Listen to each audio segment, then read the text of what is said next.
Welcome back to Shouting into the Void. How are you this week, Danny? I am very well this week, Lewis. Oh, good stuff. Yep, the court case went through and I'm acquitted. Oh, So- nice. Yep, Christopher Tolkien has got nothing on me. Yeah, I was praying for you. Don't you worry. Yep. So, I'm back to podcasting. Well, what you don't know is that Christopher Tolkien's teams of assassins are creeping towards your house as we speak. Oh, yeah, they're dressed as hobbits to blend in.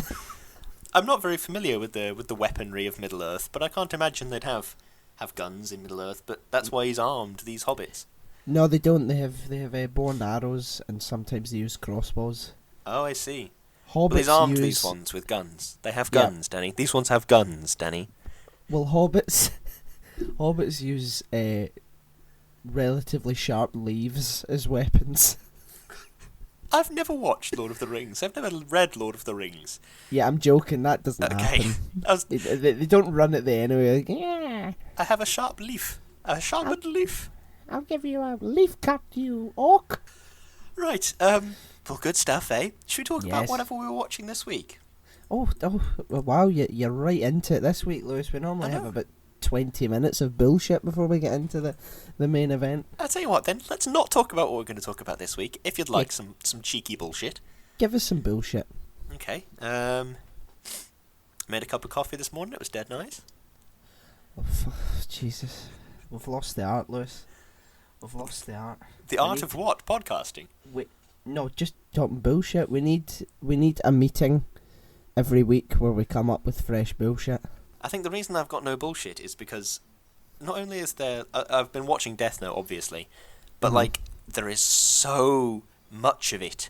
The Yeah. 37 episodes. They're only 20 minutes long, so you think, I'll get through that. I was literally up until about midnight last night trying to finish it before we recorded this morning. Which, midnight, that's not a dead light night, but you know what I mean? It's like... I felt like I've been watching nothing but Death Note for months. That's when my granda gets up What, midnight? at midnight, and then he goes into town. What's he doing? He doing in town? He gets up. He's like, "Morning, folks," and just goes into town and just raves. I see. Well, Yeah. that's nice for him, I suppose. He takes a flagon of ale with him, and just Makes marches that last in. the whole night. Yep, he wears the same clothes everywhere, and he's got a Harrington jacket, and Aye, he just aye. walks into town with his comb over, and just tears the place down. When you say flagon of ale, how big is this flagon? I'm trying to think. How big is the flagon? You know the size of an engine? I do, yeah, like in a car. Yep, forget about that. Okay, Because it's the yep. size of the car, okay? And he's attached wheels to it. Has he got a big sorta- straw going What? into it? No. It's got a hose pipe that goes in one end, and the other end of the hose pipe is like attached to like scuba breathing apparatus. No, he just lifts it up and drinks it, Lewis. Oh, I see. And I carry a hose pipe with me everywhere, just on the off chance somebody's going to hand me a slightly inconveniently sized beverage. I dip one end of the hose pipe into the drink and the other end in my mouth, and then I use it like a straw. Is that not how you do it? yeah, well, I carry a hose pipe around with me as well, but it's empty. I just whack people with it. I just go about hitting people with hose pipes. That seems unnecessary. I'm not going to lie to you, Danny. And I wonder. I just can't fathom why so many cases are brought against me. I mean, it's just a gentle, playful thing on your part, isn't it? You didn't mean to kill all those people, so you can't really understand why they're prosecuting you. Is that it? Yeah, it's not really. I don't really hit them. I just ridiculously tap them very hard. Oh, I see. Yeah. On the head with a metal hose pipe. A metal hose pipe? What? Yeah, it's metal. Yeah. Sounds more like a steel rod. It zigzags rather than just zigzags like a mouse's maze. Like a mouse. What a weird. Sorry, hang on. Like a mouse's maze. What a weird comparison to draw. How many mice have you met in your life? How many mice have you met in your life that you have either provided mazes to or have seen them within a maze? I never provide them with mazes, Lewis. I'm not an idiot. I've made a business out of it. I make Oh, I them see. and then sell them. That's my side. But see when I'm not raking in the dough from this, Yeah, yeah, yeah. my side business is making mouse mazes.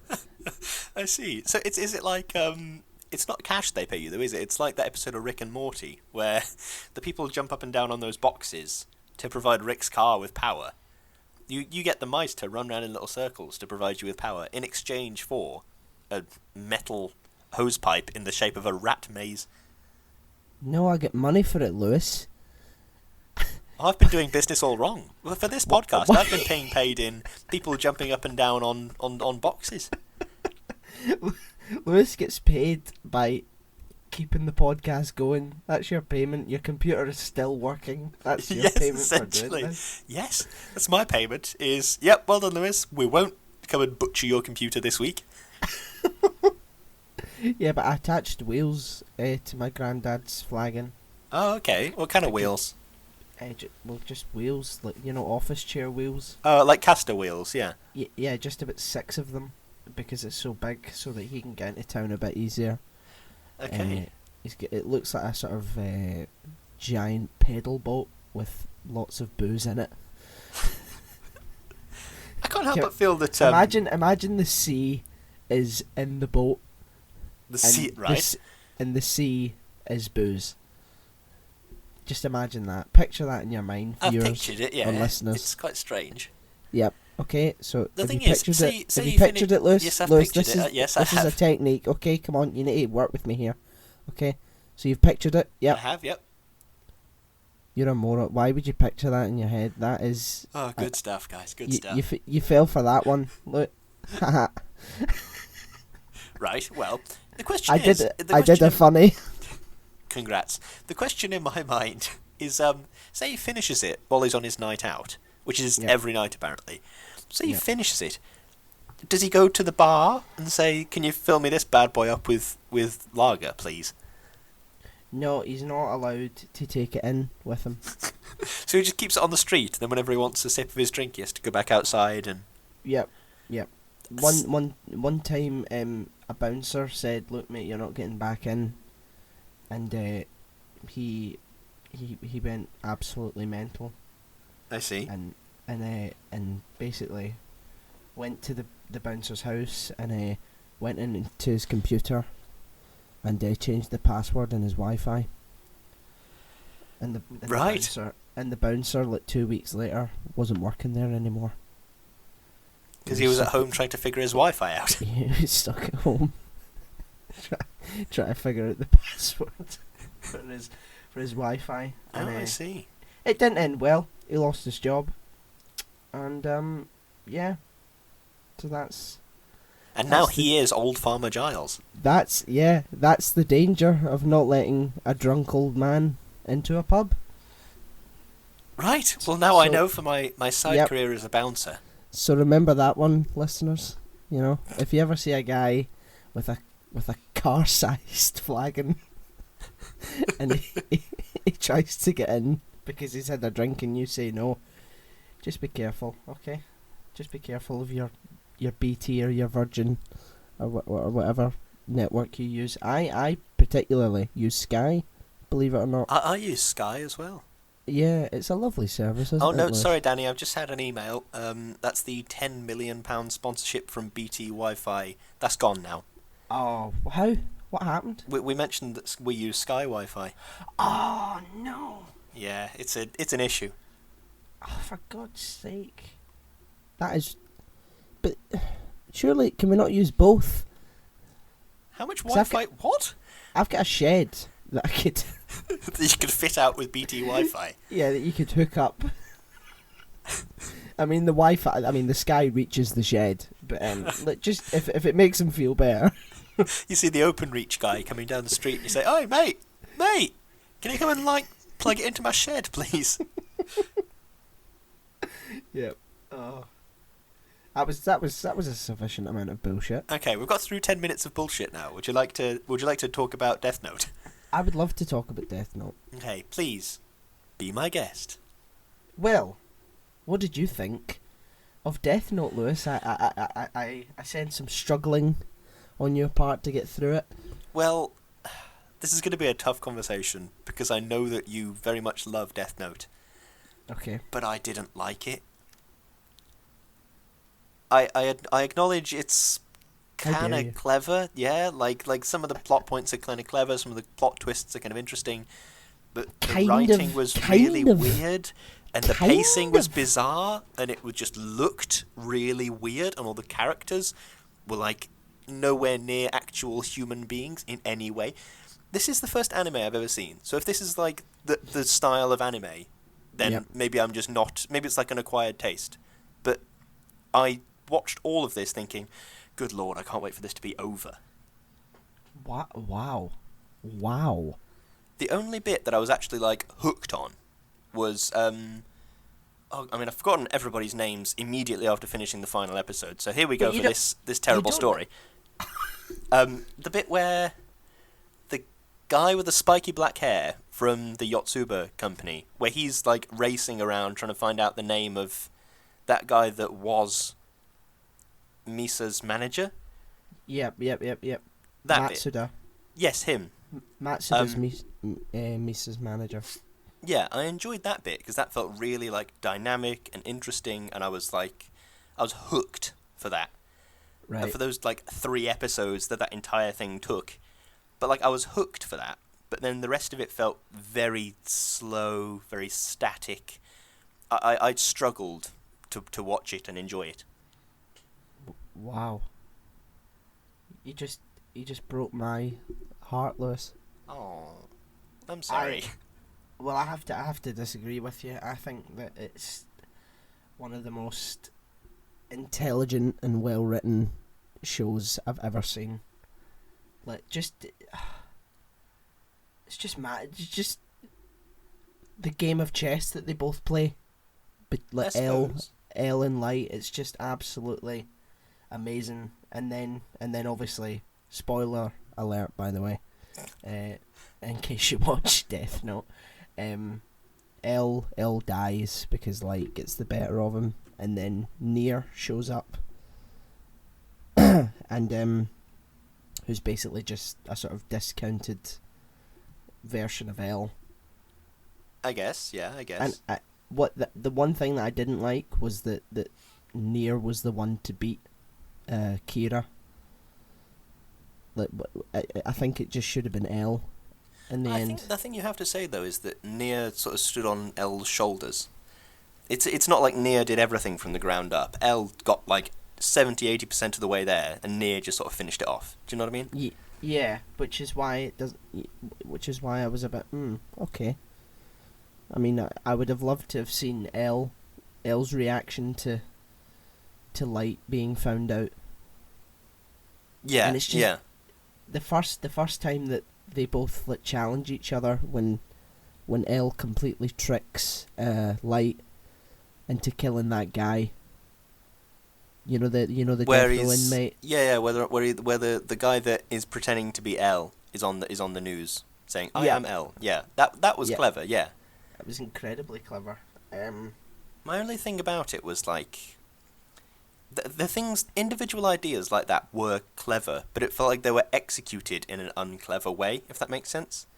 Right. Like it feels like a clever screenwriter or a clever person came up with several ideas, like that one, and like the thing about somebody on this board of 8 directors is Kira, and it's not clear who it is to any of the 8.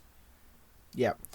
That things like that were very clever, but then it felt like somebody took those ideas and gave them to somebody writing fan fiction.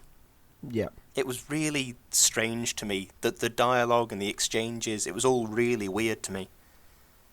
I mean, a lot of people have said that online and stuff that they found the English dub like a lot easier to listen to. But it's I only said I've watched the English dub, and it's much easier to understand, obviously. yeah. Just basically. But it's because I originally watched it in the Japanese, and I just couldn't sort of shake the whole. Like I'd listened to it, and then I listened to the English dub, and I was like, no, I prefer the Japanese because that was the first one that I started with. Sure. I think because I watched the one that's on Netflix where it's Japanese speech with English like text. Yeah. I've forgotten the words for those things, but you know what I mean. Yeah. And I think there were several exchanges that I enjoyed, and I can understand that a lot of these things are like a lot of the things I don't like about it are stylistic choices that the directors made and stuff like that. Because I'm such a big fan of like visual storytelling. Like I watched like a lot of say Edgar Wright's films are some of my favourite films because of how the characters behave and where they sit on screen and stuff like that.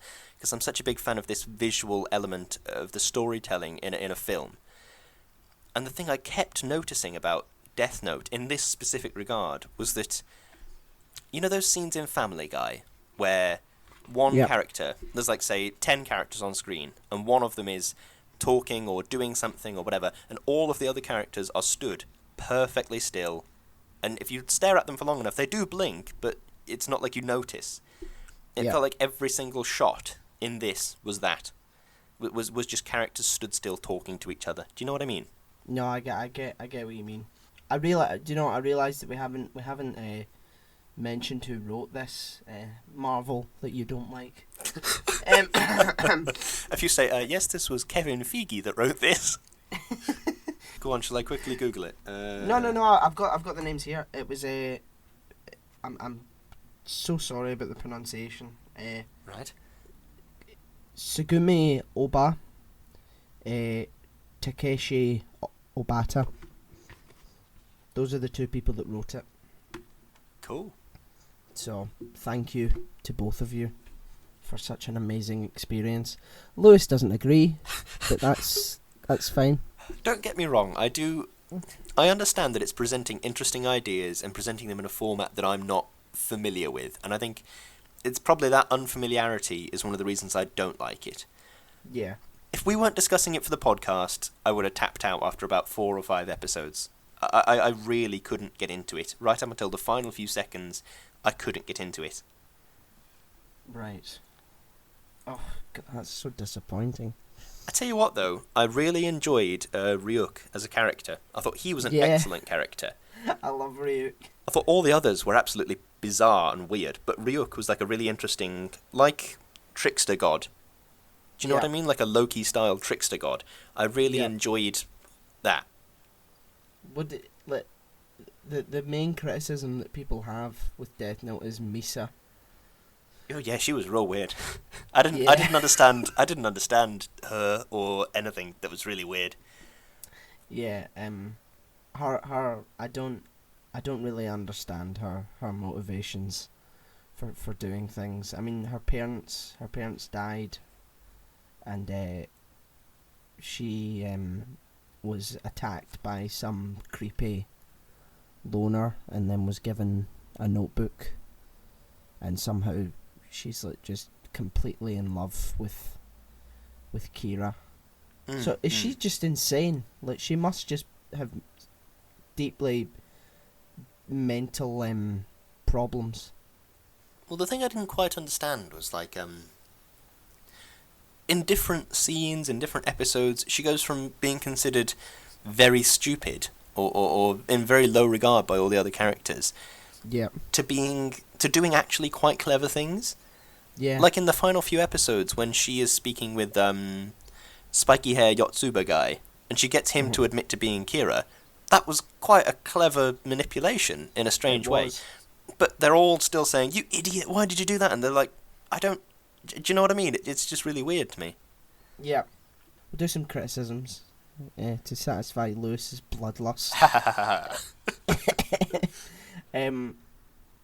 I found it at the start. It was pretty amazing, but I felt that they took some liberties with the conclusions that Elle and Nier come to. And they'll say, like, as soon as something happens, like, between Light and what he's planning to do next, it's as if, like, oh, I'm going to kill Elle tomorrow. And then Elle, in the next, like, sort of scene, is like, if I die tomorrow, your son is Kira. And it's like, I know that he's a genius, but there were some instances where it was like, how did you come to that one? Yeah, there's one thing I especially found with Nia was when he'd come to these really off-base, bizarre conclusions, then he'd explain himself, and I'd have to re-watch that dialogue a few times just because I can't understand it. The things don't go together. Yeah, some of that happened, and okay, fine. But other than that, it was great. I think one thing I didn't quite understand about like Elle as a character was it was like they were playing him for laughs, but they weren't. Yeah, In the sense of like the way he sits and the way he like is constantly eating and the way he talks to people and the different things that he does. It's like it feels like they're playing him for very juvenile laughs in this show that has a very sort of high-brow, high-complexity plot. Yeah, I said to you that anime is quite goofy. Yes, yeah. And despite the subject matter, it can still... There are moments where it comes across as just... I feel as if I'm watching like Pokemon or something like that, where a cheap joke has been made and everyone, sort of, their character cartoons overreact. And Yeah, they've got tears constantly streaming down their face. You know, that sort of look.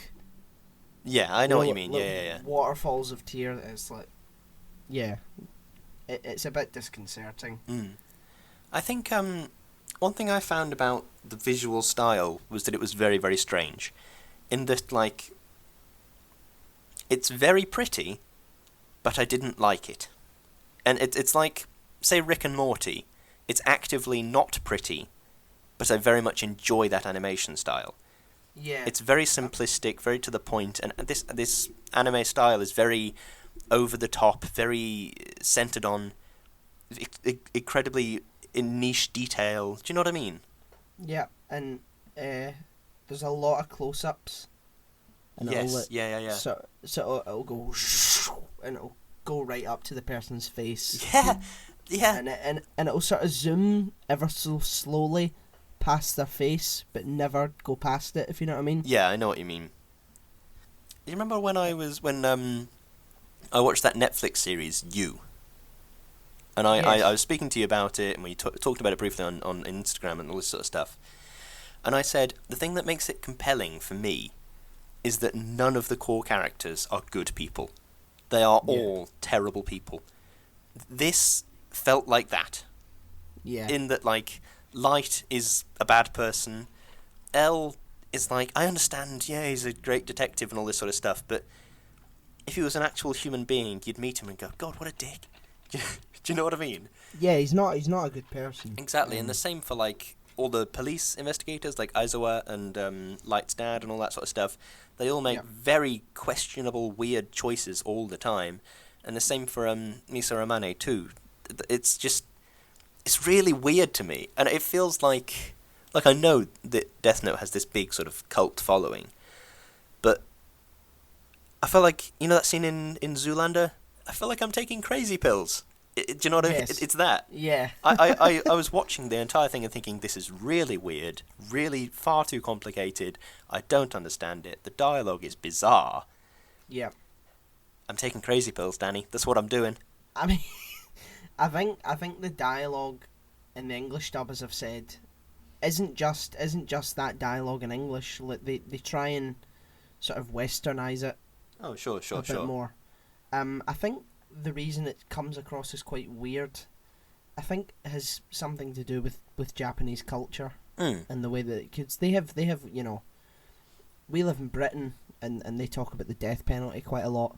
Yeah. And it's you know, everyone accepts that and accepts that that's the right thing to do in Japan, or at least in that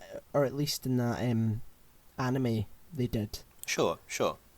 So I suppose that sort of things that we consider normal will butt heads occasionally, and there are moments where, you know, Misa will say, "Oh, I just want to be a good wife," and it's just like I've never heard anyone say that over here ever, like not once, and it's just like, what? Yeah, that's the bits and bobs like that did throw me a bit. Like how Misa behaves with regards to Light, of like saying things like, I will make him love me and stuff, that immediately I'm thinking, what? That's really weird. That's really... Yes. Don't do that. That's creepy and terrifying and weird. And she's just completely obedient, and it's just really disturbing. Exactly, yeah. It really, that, personally, that put me off a little bit. Oh, definitely, yeah. But I was just, I just was really enjoying the sort of game of cat and mouse between Elle and Light. That's the main reason I stayed to watch it. I think I completely agree with you there. The cat and mouse between Elle and Light is excellent. And I understand that that's very clever. I understand that the actors were clearly doing something clever and the writers were doing something clever when they wrote it. Yeah. But I think the reason I have this bad taste in my mouth after watching it is because of the rest of it. Yeah, I mean, it branched off.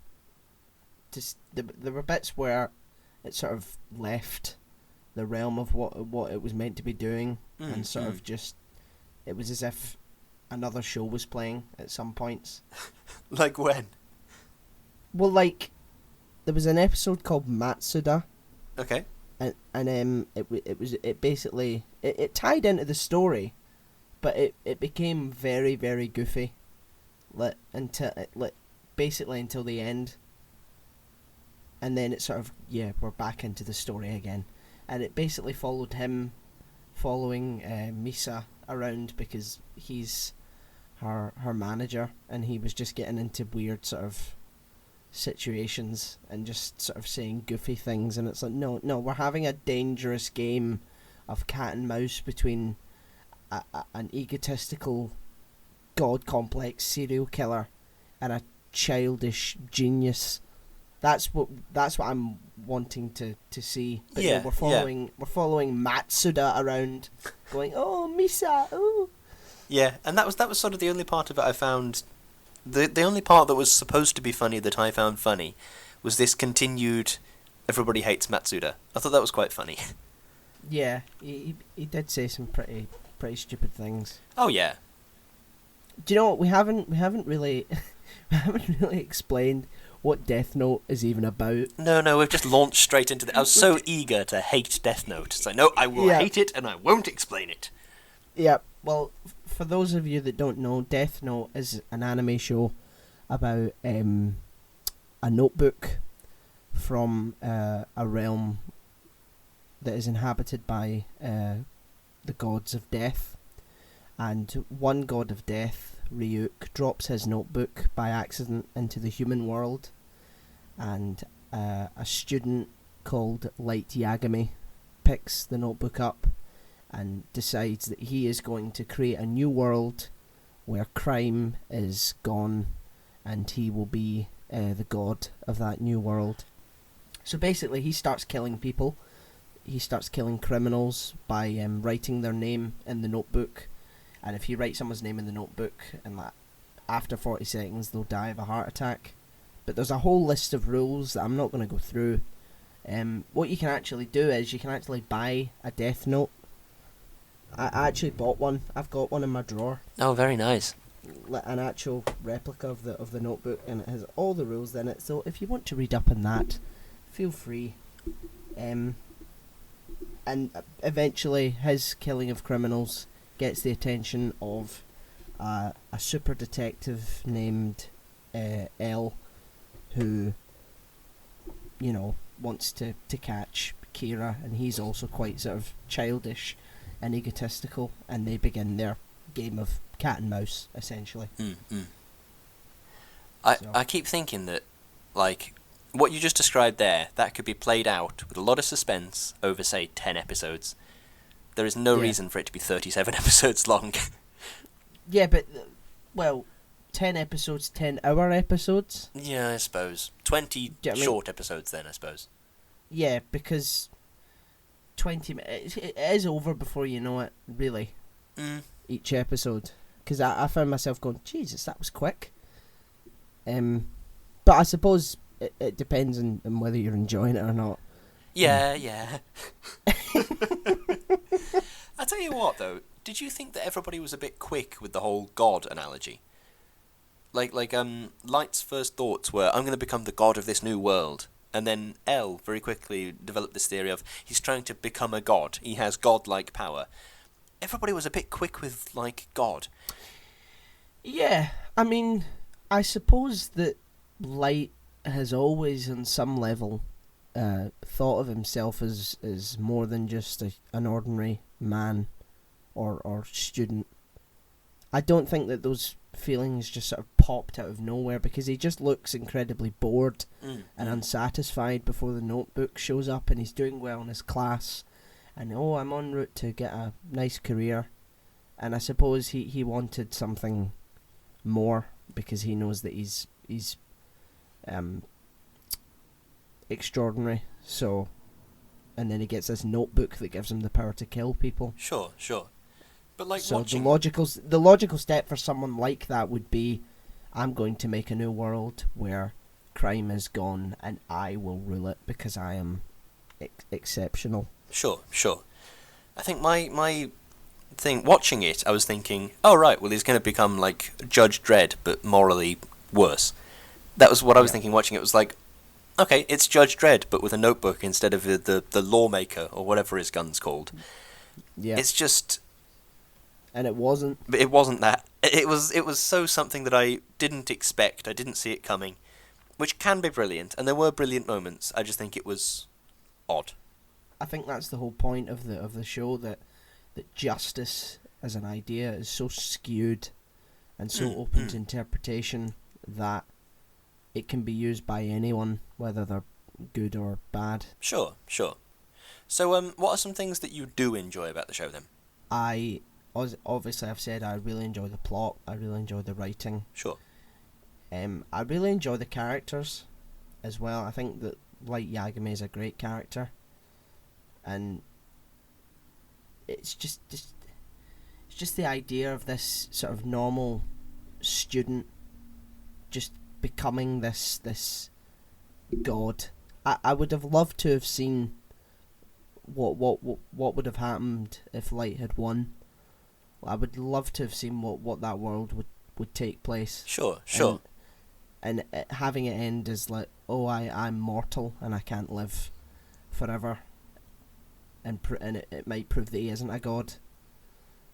You know, that sort of human turmoil where it's like, I'm a god and I can do all these amazing things, and eventually Ryuk writes his name in the note anyway.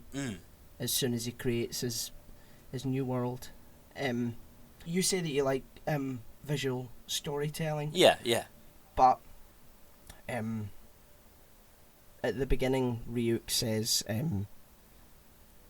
anyone who uses the notebook will not go to heaven or hell. Okay. And when Light dies on the staircase, he's like halfway between the top and the bottom. Oh, I suppose so, yeah. Which I think is fantastic storytelling. That is quite good.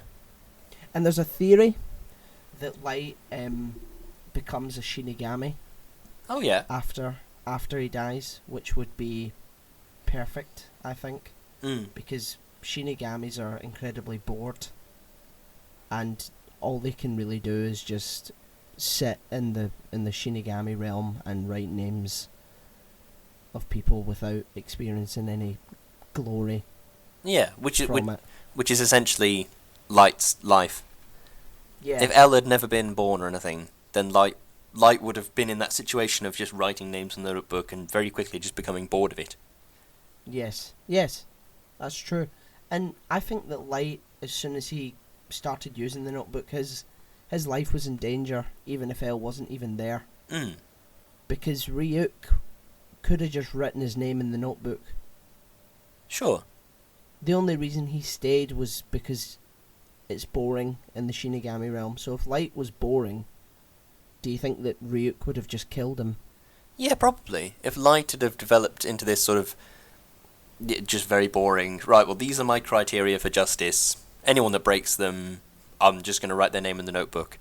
If Light had have started doing something that could have been automated, then I think Ryuk probably would have killed him and said, right, well, I've had enough of that then. Back to the Shinigami realm. It's dull down here. I might as well be bored at home. Exactly. And I think that's just... it adds another layer of risk, and just sort of makes Light an even more compelling character, because he must have known that. He must have, on some level, known, oh, right, okay, well, if I'm boring, he'll probably just kill me, take his notebook back, and go back to the realm from whence he came, so I better make it interesting for him. Yeah. It's implausible that two incredibly smart people like that ended up in the same place. To be fair, if you know what I mean, because they are on genius level intellect. Yes, which I was quite. I mean, I don't want this entire podcast to just be Lewis hates this show, but like it was something that I didn't understand. It wasn't. It wasn't explained in any way. It was just they were just born really clever. Deal with it. Yeah. Do you know what I mean? I found that very odd. Yeah. But I suppose that's me coming at it from a strange perception again. Yeah. And do you think that the showrunners are sort of toying with the idea of fate? Because why did it have to be Light that got the notebook? Why wasn't it just a sort of normal, everyday person? Why did it have to be this deranged, egotistical maniac? Well, that got the notebook. That was the direction I thought it was going to take. Light's just sort of an average high school student, and is just going to think, oh my god, I can kill people, and then he'll use it for his own personal betterment, as the majority of people probably would. Yeah. But instead, Light sat down and thought, nope, I want to become a god. Let's kill as many criminals as possible. Let's just... It's an odd direction that I wasn't expecting. A good direction, because it allowed for all this conflict between the endlessly logical L and the freakishly illogical Light. Yeah, it was, his emotions and his ego got the better of him. Yeah. But I think I actually really liked Nier. Okay. But I just didn't like the fact that he was a sort of, he was there after L died. I thought if L was going to die, Light would have had to have won, I think. Or L would have lived, but Light would have lost. Okay. But I like the sort of him sitting down with clothes that are too big for him and playing with his toys while solving case. I really like that sort of image. And it just really sort of puts a sort of, the genius characters are very childish and very unrelenting. Sure. If you know what I mean. Whereas the stupid people are sensible. But then that was the thing that I almost didn't like about both Nia and Light. It's like these characters have been generated to be very, very clever, and then somebody said, yeah, but we should make them a bit kooky as well. We should make them a bit weird. Just because otherwise the people will think it's a boring character. We'll make Elle constantly eating really sweet foods, and we'll make Nia constantly playing with kids' toys. Just, the characters got to be a bit edgy, haven't they? They've got to be a bit different. Yeah. I mean, how does Elle live? How is he still alive? Well, with the amount of shit that he eats. There are studies that say that as long as you eat, say, however many calories you should be eating, you can survive a surprisingly long time. Like, there was a study where, because it used to be believed that there was like good calories versus bad calories, i.e. like calories in a lettuce compared to calories in a hamburger. Yeah. And there were these scientists that ate exactly 2,000 calories worth of McDonald's food every single day, because with the idea of disproving this, and then they were fine, essentially. Oh. Excuse me. So you can just eat 2,000 calories a day, regardless of what it is, and then you'll be fine? I mean, yes and no. You do still have to get certain nutrients. Like in The Martian, he makes sure to eat 2,000 calories worth of potatoes every day, but that's only because he has like vitamin pills and stuff. Yeah. One thing that I found quite interesting was that at no point was the sort of ethical ramifications of Light was discussed, in the sense of like, what he's essentially doing is he's created this horrific deterrent. If you commit any kind of crime, then you will be immediately killed without hesitation. Yep. And like, yeah, okay, I get it, but at no point does he say, I am going to. This is going to function as a deterrent to stop people doing crime. I don't know. It just felt like it was made out of half-formed jigsaw pieces. Well, yeah, I mean, but that's his character. He gets his own desire to be a god and justice mixed up all the time. Sure. You know, because it's almost like, you know, in Breaking Bad, where Walt continuously tells himself and his family that I'm doing this for you. I'm doing this to help you. I'm leaving all this money for you when I go. Yeah. And yeah. in the end, he admits, no, I did it for me, and you know, because I enjoyed it and I was good at it. But Light doesn't admit that, and Light gets the whole, oh, I'm a god, and I am justice mixed up. I think that that was something that I thought of without thinking those words, was that, like, if his idea is to improve the sort of net good and the net positive of the world, surely he would find some kind of a medicine scientist. That's not the right word. Do you know what I mean, though? Some kind of a medical scientist that's generating new drugs and generating, say, cancer treatments. Yeah. And then, because the book makes this point of you cannot control your person to do anything impossible. Yeah. So, surely you'd just find a scientist and you'd say, dies of natural causes completely painlessly shortly after inventing the cure for cancer. Yeah, I mean, I think that's it's. A few people criticize Thanos, Okay. because his ideology is the resources in this universe are finite, so I'll cut the universe in half, and everyone's first obvious sort of, wait a minute, why don't you just make more food? Yeah. And Josh Brolin said because that's not his character. His character is he wants to do what he believes to be right, but he's callous and he is flawed and he's deranged to some extent. So it's, I suppose, in Light's mind, the idea of him becoming all powerful and doing what he believes to be right are mixed up, and you can't really separate them because I think it would just break him if he was made to believe, oh, well, I'm not a god, I'm just a horrible person who wants the world to do what I want. Yeah. Say, here's a question for you. Okay. Say you're sitting in Hobbiton. Oh, yeah. And you're scratching your hairy feet. Oh, yes, of course. As I so often do in my free time. Yep. Smoking your piped tobacco. Oh, yeah. Watching Gandalf set off the fireworks. Right.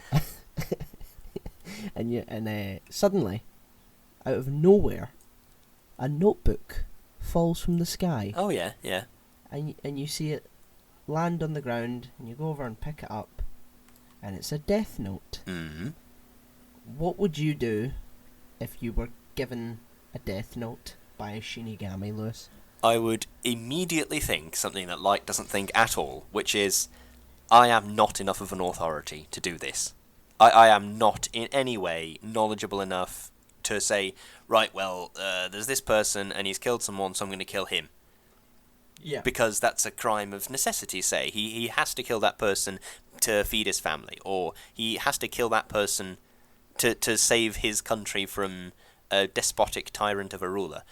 I would immediately assume that I am a moron. Yeah. That's my immediate go-to assumption is, no, I'm a moron, I am not in any way equipped to have this power. I think the sensible thing to do, it's impossible to do it, but the sensible thing to do would be to have, like, citizens of the world vote on who they want to be executed. Oh, God. But of course, the issue with that is, like, well, Votes can be Right,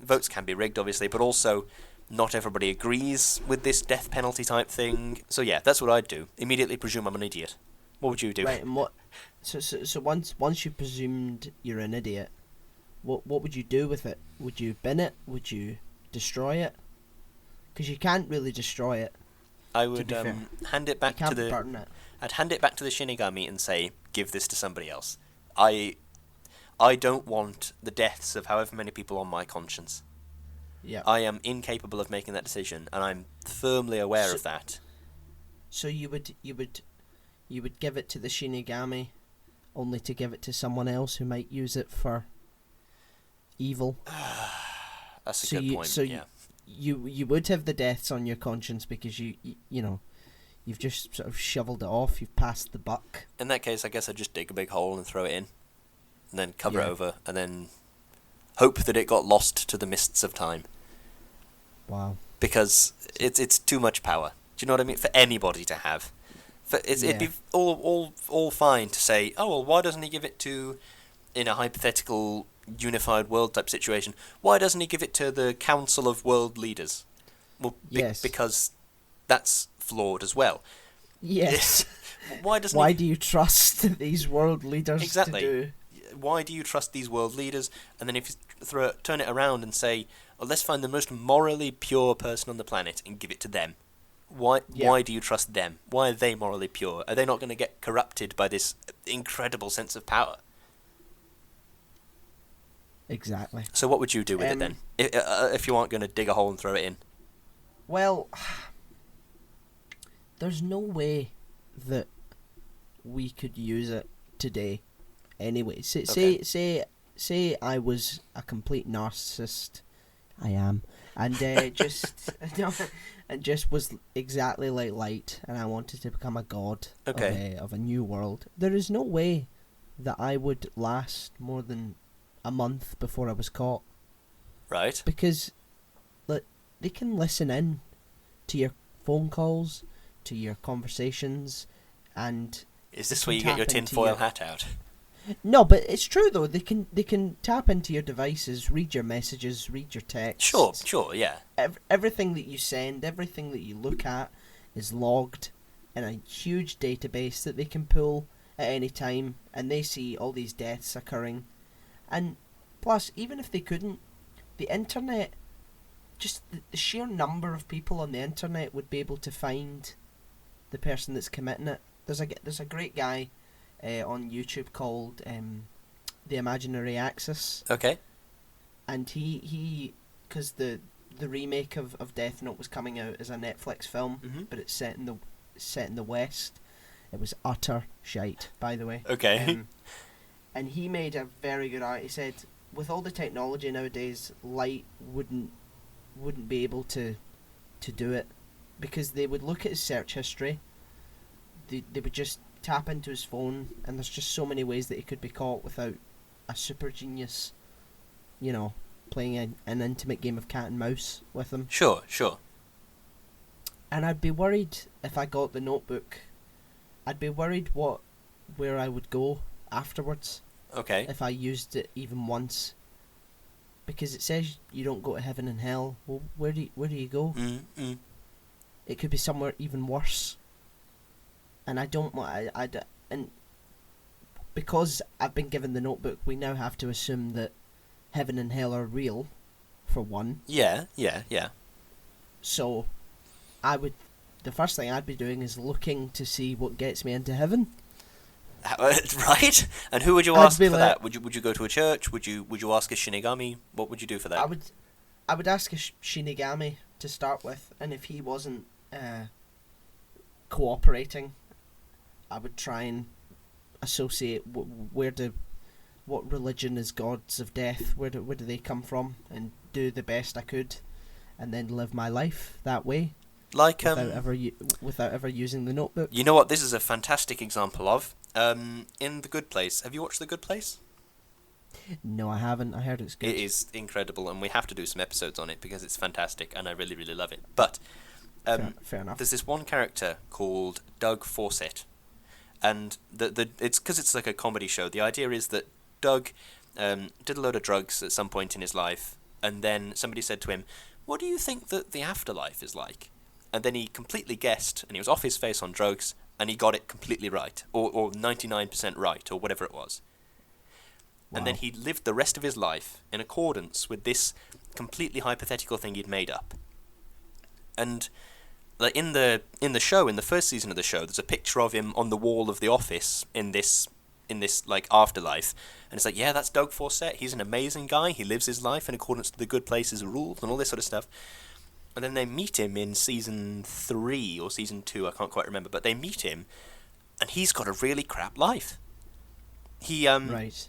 like he steps on a snail accidentally, and he like starts trying to super glue the snail shell back together, and then when he realizes that he's killed the snail, he gathers up spare change and takes it to a snail charity.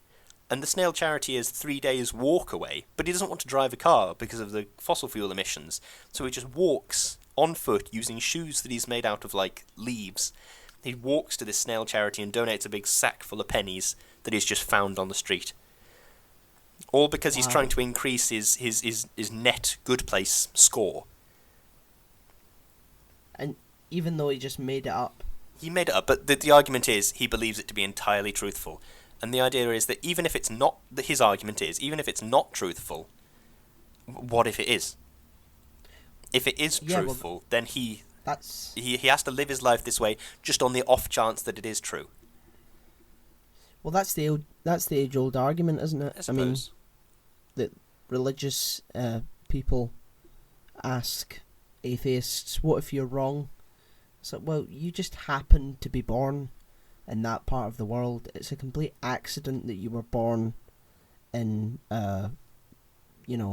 England, and you've been brought up a Protestant. If you were born in ancient Greece, you would have believed in Zeus.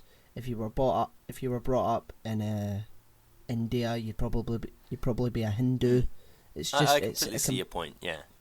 It's complete. It's just random. There isn't. I happen to be born into the right one, and it's terrifying to think that, one of these is right, or none of them are. So what you're saying is you'd become this this Doug Fawcett. I think the term for it in philosophical circles is a happiness pump, where you just sort of, I know it's a dumb name, but wow. Where you would just try to increase net happiness and net good in the world to maximize your chances of getting into heaven.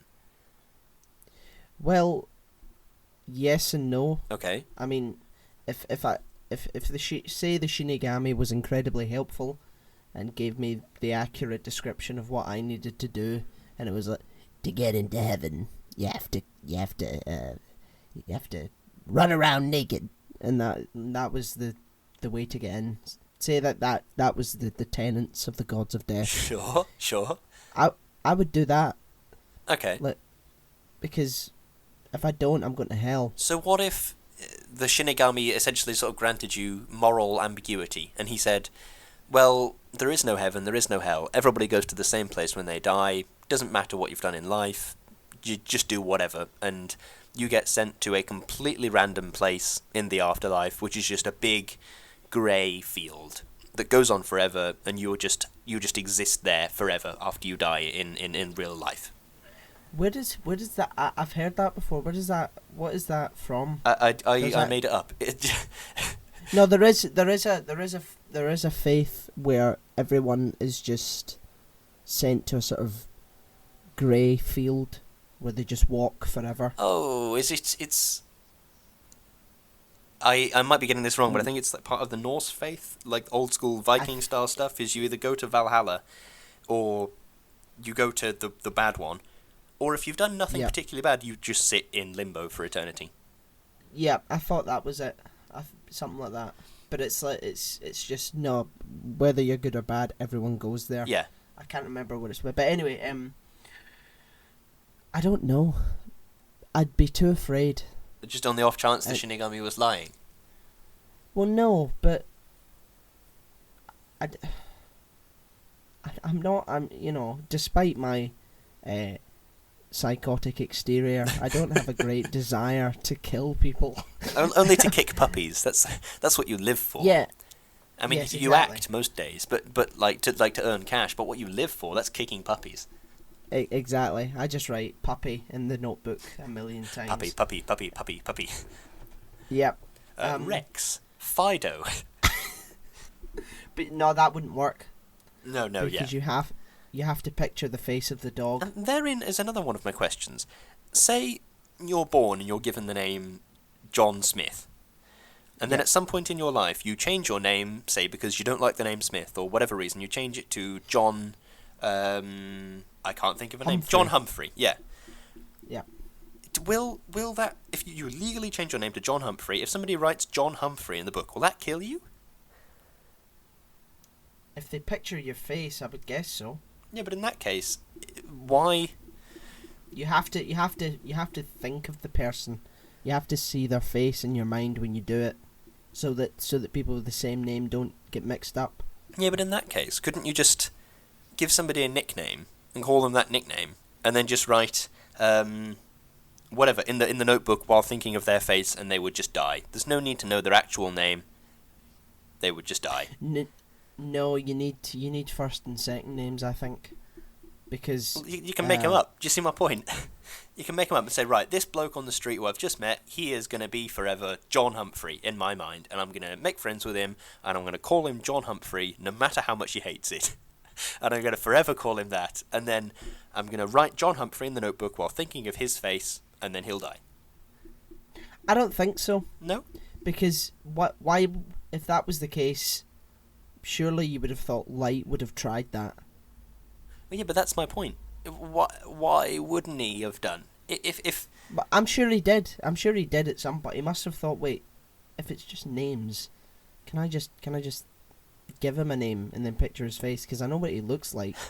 So I think that it's your given name at birth. So the logical way then to protect yourself from a death note in any situation is to give your child a name at birth, and then as soon as they are legally able to change their name to something else, make them change their name to a slightly different spelling of Lewis or Danny or John Humphrey or whatever. Yeah. That's the way to protect yourself. I would say so, yeah. Because your given name can be seen by the Shinigami eyes, though. So if someone makes the deal with a Shinigami and gets the eyes of a Shinigami, then you can see the name and lifespan of a person. Okay. So that's a way that you could get around that. So I think it is your birth name. I think it's the name that's on your birth certificate. Whether you change it or not, I think it's the original name. Okay. That you're stuck with. And some people aren't born with names. Some people are just born and just left. What, like in a Sparta style? There has been a point in history where someone has given birth to someone and has just left them and have just sort of had to survive by themselves. So your point is, if you don't give your child a name, they cannot be killed with the death note. Maybe not. I don't like that this is it's like an occult thing that should work in every situation, and yet it's so easy to beat it. I don't like that. Well, it's not easy to. I've just refuted you. Yeah, the Shinigami can see people's names above their heads, but it feels like lazy storytelling to me. Like, if they say, "Oh yeah, you've got this magical gun that can," I don't like it. It's weird. Okay, so what's the guy's name? Who? John. Oh, John Humphrey. Okay. No. What's his name? The guy in The Good Place. Oh, Doug Fawcett. Okay, so Doug Fawcett just happens to imagine the exact things, the way things actually are in the afterlife, just completely by accident. That's not poor storytelling. I would say no, it isn't, because it is a comedy show, and that's a thing that's played entirely for laughs. Like, several times they go, "God, do you imagine the whole? That can't be true. Really?" Does it still work within the realms of reality? Do characters still make logical choices within the show? Yes. Yeah. And his logical choice is to live by his own tenet completely, without any deviation, because he had a drug trip, and then pick up thousands of coins. Oh, don't get me wrong. Killed a snail. They do make the whole point of, like, okay, Doug Fawcett is clearly kind of insane. Clearly he's not in his right mind to be making these decisions. Well, yes. Well, that's fine if they've justified it. Yeah. With that. But Death Note have justified their characters as well. I suppose so. I'm not sorry. Don't get me wrong. I'm not saying that like Light and L. I'm not saying that's lazy storytelling. I'm saying that the Death Note notebook feels like a lazy way to make the points that they're trying to make about justice and, you know. Right. Okay. Fair enough. Like it could have just have easily been a show about the death penalty in Japan. Like a legally enforced death penalty. Say, right, we've made a new law where the death penalty no longer has to occur at one of our institutions. You can just do it in the streets as long as you've got a permit or whatever. Well, I think that would take away from the whole God complex thing. Yeah, okay, that's true. I think the sort of supernatural sort of God of death element to it really sort of brought, Light is trying to be something more than what he actually is. Okay, that does make sense, yeah. And it's a sort of cruel joke that he's been given this tool that's beyond science, only to die anyway. Like he can't live forever. Okay, yeah. And by the way, that bugged me. This notebook is beyond science. Shut up! No, it isn't. How's it not? Because you analyse things like that, you will get something out of it. Do you know what I mean? I don't like... It frustrates me when characters in shows, and even just people in real life, just say like, no, I don't want to understand that. I refuse to try to understand that. Well, I mean, how do you... But it can't be destroyed. And the bits of paper from the Death Note, they get burned. Like when the newsreader girl... When she dies with a piece of paper in her hand from the Death Note, that piece of paper burns. I think it can't run out of paper. Okay. They said that it's like no matter how many pages you tear out or burn, it cannot run out of paper. Surely they could just burn the whole thing. Just chuck the whole thing in a fire. Or will it just continually keep spawning fresh pages that haven't been affected by fire until you remove it from the fire and then it puts itself out or whatever? I don't know. We never see it. Because no one burns it. Seems like that's what I'd do. Well, yeah, If I had it, I'd try and burn it at first. Yeah, I would do everything I could to try and destroy it, and then if it truly cannot be destroyed, I would bury it in a big hole. And the Shinigamis have got a king, don't they? Yes. Where if they lose their notebooks, they go to the king and say, I need another notebook. Some fucking idiot called Lewis burnt it. I handed him over and I was trying to instill him with a god complex, and he just said no. He didn't. Threw it in the fire.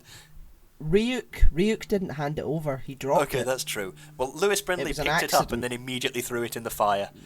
Yeah. And he was like, no, what the fuck are you doing? I'm an idiot. Why are you giving me this power? And then he immediately threw it in the fire. You didn't even say it like that. You went, I'm an idiot. Well, hey, and just. I'm an idiot. Like, woo, go me, and then threw it directly into the fire. I get that it's because of it's Light's perverted sense of justice, but because it's such a massive deterrent, it's not stopping crime. It's just stopping it from happening. Does that make sense? Yeah, but by the time Nier shows up and Elle is dead, a lot of people are just in fear. Yeah. And just like they showed a scene where a guy did a pretty low crime on the list of crimes. Okay. And he was like crying and sobbing because he didn't want to give his name. Yeah. Oh yeah, I remember that interrogation. You know. Yeah. Yeah. So please, just let me off. I don't want to give you my name. Yeah. And he was like, "Come on, I need to fill out this paperwork." I suppose you would be, like, in it's a sort of, does fear of imprisonment or punishment stop people doing crime? It does stop people doing crime, but it doesn't stop people wanting to do crime. Yeah. Which I think is the ultimate sort of justice in a strange way. Is no, I don't actually want to kill anybody if I can help it. I'd rather not do loads of murder. Yeah. I would rather we live in a world where the only thing that isn't stopping people from killing everyone else is a death note. Do you think that people want to kill people? Do you think that we have a sort of evolutionary urge to destroy our opponents ruthlessly? No, I don't think we have an evolutionary urge, but I think that for it to, for us, I think we do. Really? I think we do, to some extent. Maybe not. I think it's been diluted out of us to a serious extent. But when you put a group of human beings in a sort of primitive zone, they will revert to their basic human instincts. Okay. I think.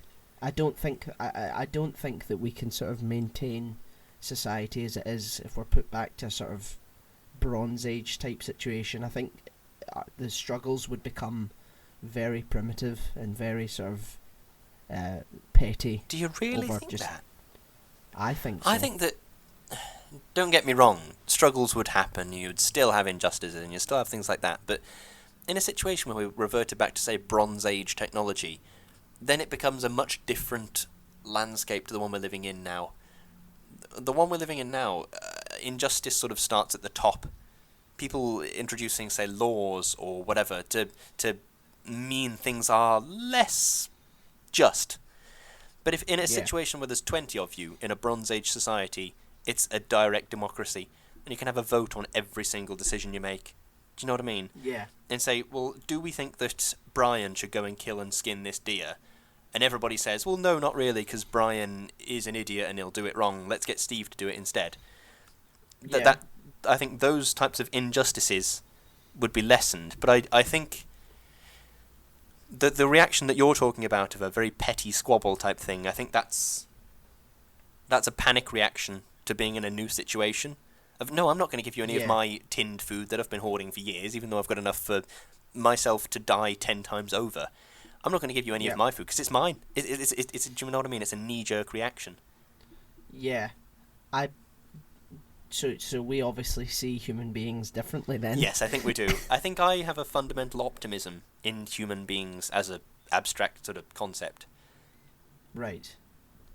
But we're all just animals. I suppose what this comes down to is, do you believe that our thoughts are deterministic in a sense of every decision we make is based on a series of inputs, or do you think that we have an active desire to make choices in our lives? I think it depends on the situation that you're in. Okay. Because someone who is in an economically depleted area of the world will make choices based on survival, I think. Okay. And there isn't enough time to sort of, what do I want to do? What do I aspire to do? And it's maybe they can get to that point, but until they climb out of repression, their focus will be on surviving, because human beings, we evolved to survive, and I think that we will try to, if pushed to the sort of limits of that. I think I understand what you mean, sort of. I think the sort of desire to make choices is only right in the right circumstances. Okay. Because I've been quite lucky with my life, and I'm at a position where I can choose to do what I want to do with my life, and I'm incredibly lucky for that. But not everyone has that option. A lot of people will just have to make choices that based on survival, living within their means. And I understand that completely, but I would argue that even in that situation, people are still likely to think it's a priority scale. Do you know what I mean?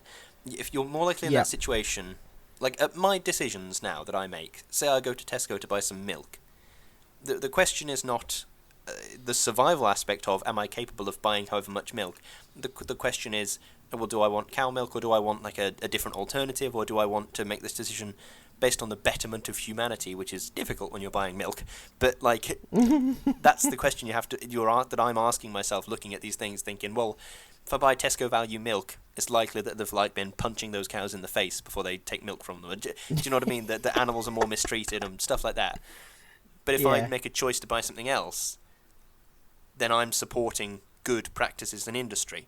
And I would argue that even if you're in a situation where it has to be a survival-based aspect of buying food, I think you would still, on some level, want to have less suffering. Do you think so? Don't get me wrong. If you only have one choice, if your only choice is to buy the only thing you can get, or to do the only thing you can, then you have to do the only thing you can. You have to do it for the betterment of your family and for survival.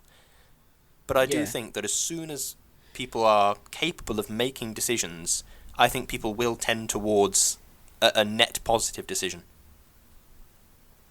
See, I don't know, because let's say, like progressivism. Okay. Progressivism is it's a middle class phenomenon at the moment, I would say. Can you define progressivism for me? Well, like the striving for climate change.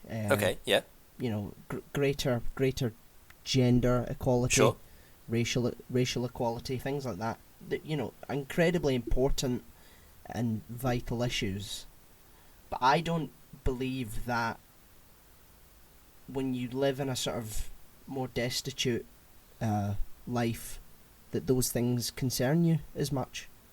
You're concerned with providing food for you and your family, and those things aren't so much on your radar. I think the reason they aren't on your radar, I think they still concern you the same amount, but the reason they aren't on your radar is because you can't do as much to help, if that makes sense. Yeah.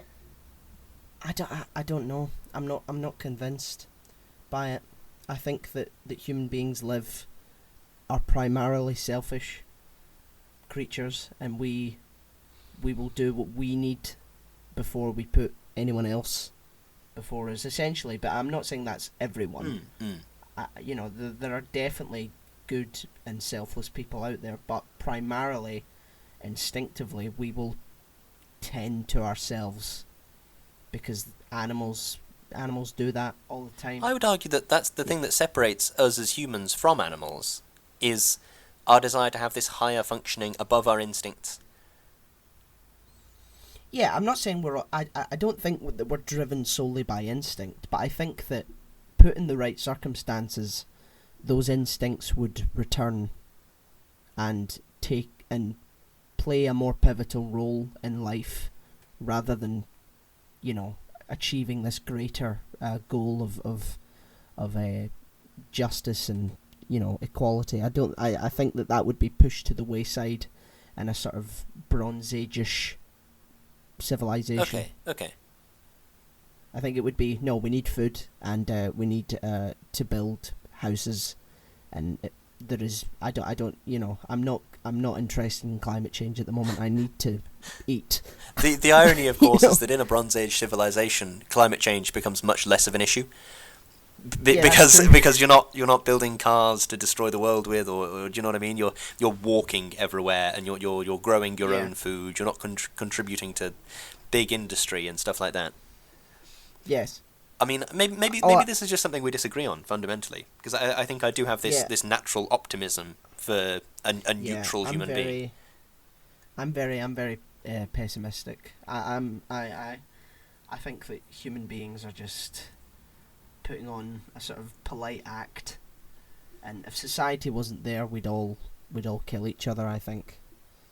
I don't think that, but I think this might just be one of those things we disagree on. Yep, and that's the shape of it, folks. Do you know what? It's a very interesting conversation. It is an interesting conversation, yeah. It has lasted for an hour and 17 minutes. It has. And it's a decent conversation to have. And if you look down at your phone now, or whatever you're listening to this on, and you think, an hour and 17 minutes, but my phone only says an hour, it's because I've cut 17 minutes out, so that's good.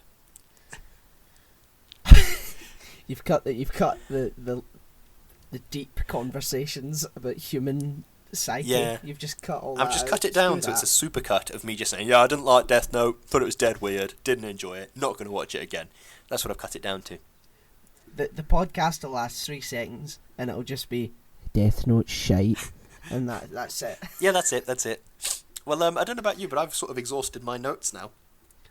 I have exhausted my notes as well. There we go. There we go, man. Death Note, everybody. Yeah. It was. It's certainly a thing. You can say that about anything. Precisely why it's War. a fantastic thing. Genocide. It's certainly a thing. Yes, but there is a bit of a gulf between like water, Death Note, and genocide. There's. Well, you know, stepping stones, Lewis. Stepping No, stones. yeah, I mean, water. That's probably objectively a good thing. Death Note. Yep. Some people like it, some people don't. Genocide. I'd say pretty much everybody hates genocide, and rightly so. Apart from people who commit genocide. Yeah, but they're generally considered bad. Yeah, but they like it. Yeah, I suppose. I'm not saying that they have a club. I'm not. Welcome to Genocide Club, boys. And we have David here, who's brought the cake this week. Thank you, David. And they have a little group meeting every week where they discuss important issues. Well, Danny, how can people find you on social media? We've got a new tool. It's called a Death Note. Oh God. This is Ryuk, the Shinigami. Hello. Oh, good lord. Right, well. Anyway. How can people find you on social media, Danny? They can find me on Instagram with the name Ohiram, and I'm going to spell it again for you good illiterate stuff. people I'm out ready there. for this. I'm taking notes in my Death Note. DANILKERR? Is that the one? Yep. Please give me like an awesome death. You know, because that's another rule, that you can specify the death of someone. I'm glad we're getting onto that point an hour and 20 minutes into the podcast. The Death Note is a... How do I do a Death Note? Yes, so the way you spell a Hiram is OHIRUM.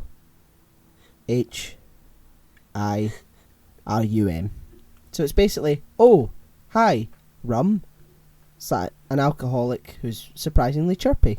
Right. Oh, hi, rum. A chipper alcoholic is what you've just described. Yes. Oh, hi, rum. Twitter, Facebook, any of that sort of stuff? Yeah, my Twitter is Kerzo2000. Only one R, okay? Let's not get cocky. And my Facebook page is just Daniel Care. So that's Okay, me. good stuff. I'm Twitter at LewisBrindley4, Instagram at Lewis_Brindley. And I would also like to apologise because I've just taken off one of my headphones and it appears that somebody has been like mowing the lawn outside for the entire duration of this podcast. So when I listen to this back, if I can hear a lawnmower, then I'll be even extra sorry. That was a great podcast. That was a great lawnmower impression that they were doing. Just in the background for the entire thing. Yeah. Look, that's wow. Is the lawnmower with you, The Lewis? lawnmower is here with me now. Hello, everyone. This is Mr. Lawnmower.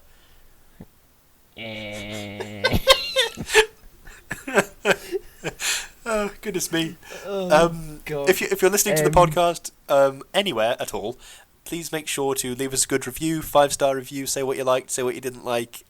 Please make sure to share it on Facebook, on Instagram, by carrier pigeon. Sellotape a USB stick to a pigeon and just let it free into the wild. Send smoke signals. Which are Morse code of every word we say in this very long podcast.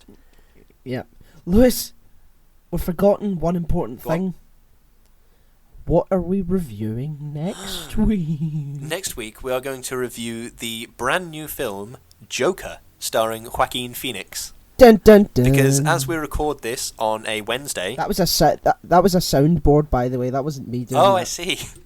But anyway, as we record this on a Wednesday, the film is coming out on the Friday. So hopefully we'll be able to see it and talk about it in time for release next week. Now, if Lewis hates the film with a passion, I'm incredibly sorry about that. I thought it was shit. I thought this was really terrible. Lazy storytelling all the way through. I mean, he doesn't even have a death note, for God's sake. Personally, I'm looking forward to whatever part involves the 8-minute standing ovation that it got at whatever film festival that was. I'm looking forward to that. I think it might be the end of the film. Yeah, good point. I don't think they stood for 8 minutes before the film started. We're just halfway through. I think halfway through they paused the film and the director went up to the front and said, "Right, everybody, please stand and Up, 8 up. minutes of applause, please." And then he said, "Okay, Get thanks up. guys, that's 8 minutes exactly. Everybody sit back down. Let's get on with it." And then the film ended. Like a panto. Yeah, like a panto. And then the film ended, and everybody Come on filed now. out silently. All the adults as well. Come on now, get up. Jesus Christ. Oh, good stuff. Right, halfway mark. Let's get them up and make them clap.